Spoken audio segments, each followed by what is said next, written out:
Yang kedua, ngomongin tentang Letkol Teddy. Itu kan kewenangan Panglima, kewenangan saya. Ya. Ada orang yang sudah dianggap oleh Presiden bisa membantu, bisa mengkoordinasikan, kita kasih pangkat lebih tinggi. Apa masalahnya? Ya betul, ada tentara yang komplain, kenapa ini duluan dia yang bertempur, nggak naik-naik. Saya pengen tahu orangnya siapa. Betul nggak dia pernah bertempur? Ya. Jadi nggak usah berpikir ke sana ke sini, ke sana ke sini. Justru ini yang ribut-ribut ini, tolong rekan-rekan media telusuri dari mana nih orang-orang. Di bawah kuasa tirani, ku susuri garis jalan ini, berjuta kali turun api, bagiku satu angka pasti.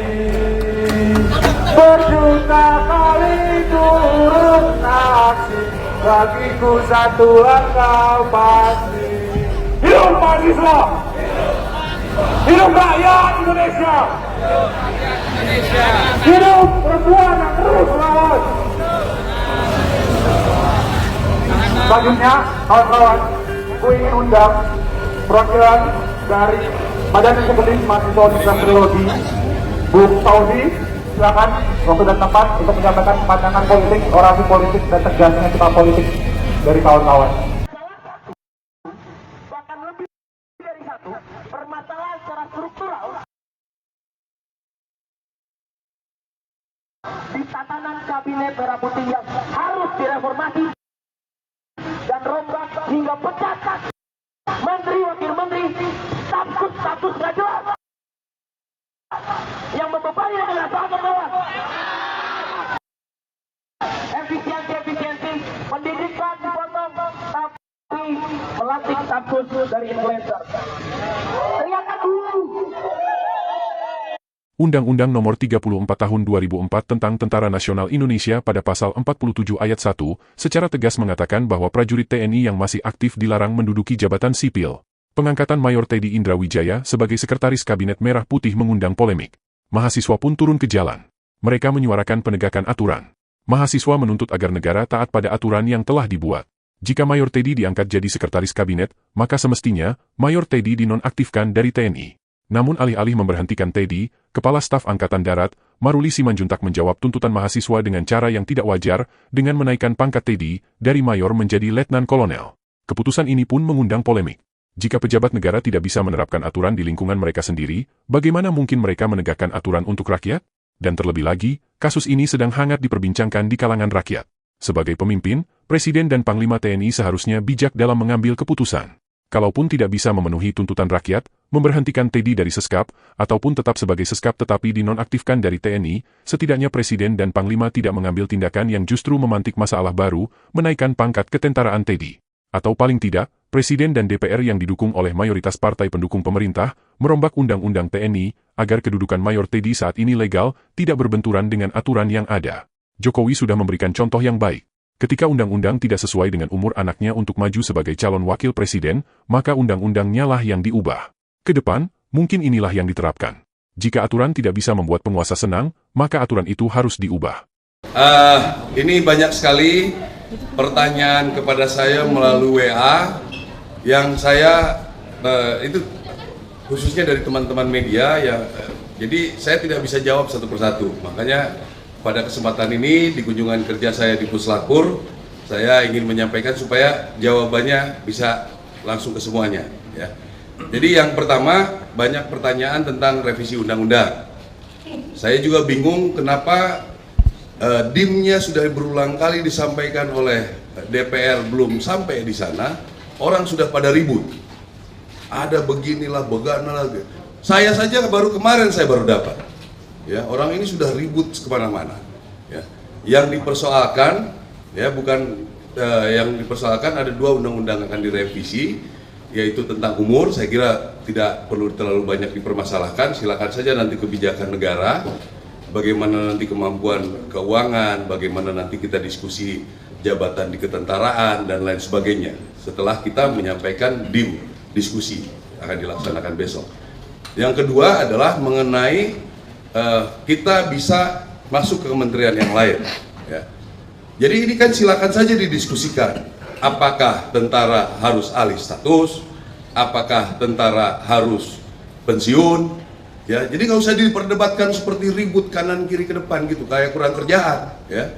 Nanti kan ada forumnya, kita bisa diskusikan. Kalau nanti keputusannya dari itu seperti itu, ya kami ikut. Kami TNI, Angkatan Darat khususnya, kami akan loyal 100% dengan keputusan. Jadi nggak usah rame bikin apa ribut di media segala macam ini, ya. Ini itu orde barulah, tentara dibilang hanya coba bisa membunuh dan dibunuh. Ini menurut saya otak-otak seperti ini kampungan menurut saya, ya. Dibilangnya kalau tentara masuk ke KL, kasihan yang pembinaan karir. Ini orang, waktu ada salah satu institusi masuk ke seluruh kementerian, nggak ribut ini orang. Jawaban represif Maruli Simanjuntak juga seharusnya didasarkan pada pertimbangan apakah sesuai aturan atau tidak.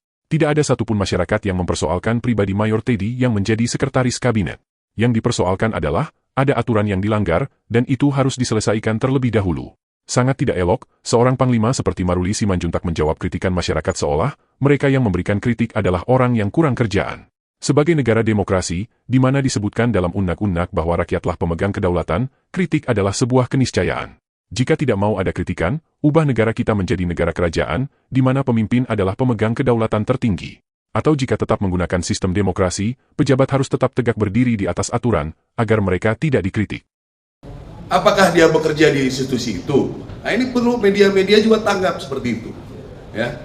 Kita nggak ribut kok, cuma karena bilang bisa di KL. Kami karena melihat anggota-anggota Angkatan Darat punya potensi, ya. Silakan diskusikan. Apakah kami boleh mendaftar? Ada sidangnya ditentukan oleh presiden. Silakan saja. Tapi jangan menyerang institusi, ya. Apalagi itu yang tadi saya bilang. Ada institusi yang masuk ke semua kementerian lembaga, dia nggak ribut, ya kan? Nggak ada omongan sama sekali. Jadi kita patut curiga ini. Dari mana dia? Agen asing kah? Apakah? Kita juga harus curiga dia ini seperti apa, ya. Yang kedua, ngomongin tentang Letkol Teddy. Itu kan kewenangan Panglima, kewenangan saya, ya. Ada orang yang sudah dianggap oleh Presiden bisa membantu, bisa mengkoordinasikan, kita kasih pangkat lebih tinggi.